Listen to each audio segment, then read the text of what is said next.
Round 1. Em chụp lia vậy Đào. Đào Không, nè. em bỏ cái tay ra khỏi cái đúc đi Đào. Đào à.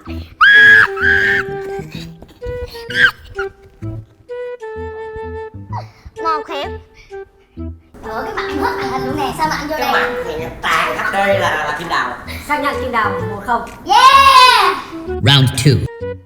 Để tôi cầm. Nè, để tôi bắn. Nè, để tôi bắn đi. Không. Ủa cái nút đó đâu rồi?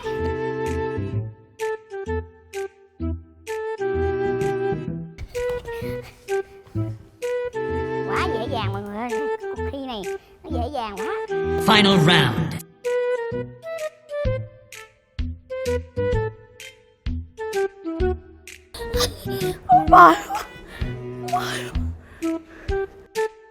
Hình ảnh. Đó hình ảnh.